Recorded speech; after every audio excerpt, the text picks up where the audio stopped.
Welcome back to Aggie Sports Overtime. A week ago, Texas A&M's track and field teams had a good showing at the 11-team Invitational at the Gillum Indoor Track Stadium. This week, the Aggies hosted the Texas A&M Quadrangular, welcoming Texas Tech, Oklahoma, and Arizona State to Aggie land. The biggest intrigue this Saturday was Shamir Little, the NCAA champion, made her season debut in the Open 400. Little ran the second leg of the 4x4 in December's Reveille Invitational. This was her first individual event of the season.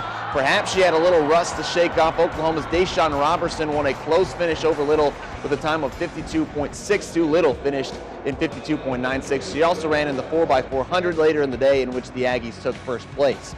In the men's 400, A&M junior Fred Curley started in lane 4 and led almost wire to wire, finishing in first place in 46.7 seconds, almost a full second better than second place finisher Joseph Richards of Texas Tech. In the women's 60-meter dash, senior Jennifer Madu led a trio of Aggies that finished in the top 4. She took first place as she ran a 7.38. Aaliyah Brown and Brunessa Thompson finished second and fourth respectively for the Aggies.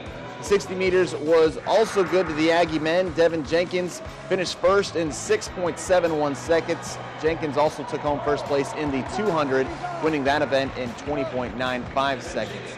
To the longer events, the men's 800 saw some history for the second week in a row after Donovan Brazier set a school record last Saturday. Hector Hernandez cruised to a victory in a time of 1:48.32 to set the meet record. Jaquay Ellison took fourth place for the Aggies in the event. Then in the women's 800 meters, Kate Willard trailed Oklahoma's Belle Wallace at the bell, but she took control on the final lap, beating Wallace to the finish line in a time of 2:09.81. A&M freshman Maya Nelson finished third in a time of 2:15.51. Now here's the final scoring. The A&M men and women both would take first place in the meet. The men finished with 172 points. Tech and Oklahoma tied for second, but were well off A&M's pace with 121.5 points. The women's side of things was much closer. The Aggies took first with 143 points, just 8 points ahead of second place OU.